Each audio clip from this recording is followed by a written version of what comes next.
ከራስ አርበኛ ዘመነ ካሴ የተላለፈ የትግል ጥሪ።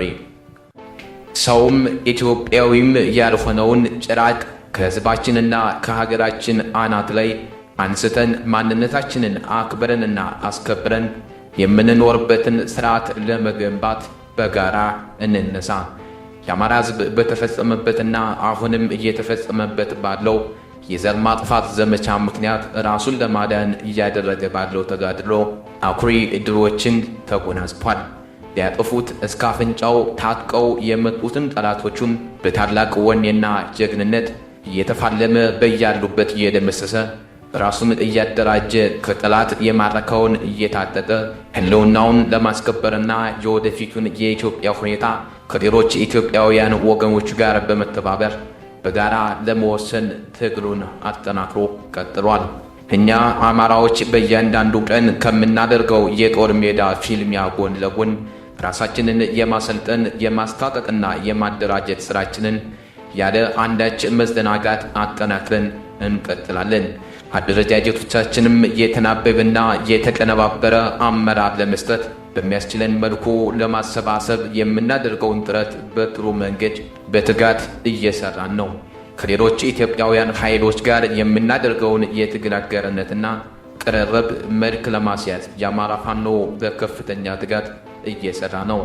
አማራ ራሱን እየተከላከለ በትጥቅና በአደረጃጀት ኃይሉን እያጠናከረ ከሌሎች ኢትዮጵያውያን ኃይሎች ጋር ትግሉን አስተባብሮ በድል ለመቋጨት የሚያደርገው ትንቅንቅ እንደተጠበቀ ሆኖ በከተሞች የሚኖረው ህዝብ ግን የአረመኔው የአብይ አገዛዝ ዋና ገፈት ቀማሽ ሆኖ እያለ በእጁ ብዙ ሊጠቀምበት የሚችል የትግል ግብዓትና ኃይል ቢኖረውም እስካሁን በተደረገው ትግል የትጥቅ ትግሉን በመጠኑ ከመደገፍ ባለፈ በተገቢው ሁኔታ የትግሉን ጊዜና መስዋዕትነት ለማሳጠር በተቀናጀ መንገድ አልተነቃነቀም።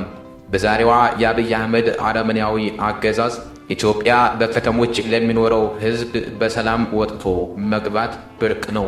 ያለ ቁቦ ጉዳይ ማስፈጸም የማይታሰብ ሆኗል። ልጆቹን ለሚገድልበት ገንዘብ ለማሰባሰብ ህዝባችንን አጥንቱን እየጋጠው ነው። በኑሮ ውድነት ሰቅዞ እያሰቃየው ነው። ከትግል መነሻችን ጀምሮ በተደጋጋሚ እንደገለጽ ነው የአማራ ህዝብ ህልውና የሚጠበቀውና በኢትዮጵያ ህዝብ ላይ የተጫነውን አገዛዝ ከነግሳንግሱ መቅበር የሚቻለው ሁሉንም የትግል ስልቶች በተገቢው ቦታና ጊዜ በተጠናና በታቀደ መንገድ አቀናጅቶና አዋህዶ በመምራት እንደሆነ ላፍታም መዘንጋት የለበትም። የኢትዮጵያ ከተሞች አዲስ አበባን ጨምሮ አረመኔው አብይ አህመድ በትጥቅ የሚፋለሙትን ጀግኖች ለማጥፋት ሴራ የሚጎረጉኑበት ስንቅና ትጥቅ የሚያገኝበት የወንበዴና የዘር አጥፊ መደበቂያ ዋሻ መሆኑ በአፋጣኝ ማክተም አለበት። በመሆኑም በከተሞች የሚኖረው ህዝባችን ነባራዊ ሁኔታው በሚፈቅደው የትግል አይነት ሁሉ እምቢተኝነትን በማፋፋም አረመኔውን ስርዓት ለመንቀል በቆራጥነት እንዲነሳ ጥሬን እያስተላለፍኩ የከተማ ትግላችንን በልዩ ሁኔታ የሚከታተልና የሚያስተባብር የሥራ ግብረ ኃይል ተቋቁሞ ተገቢውን አመራር እንደሚሰጥ እናሳውቃለን። ድል ለአማራ ህዝብ፣ ድል ለኢትዮጵያ ህዝብ። ህልውናችን በተባበረ ክንዳችን። ህዳር 6 2018 ዓ.ም አርበኛ ዘመነ ካሴ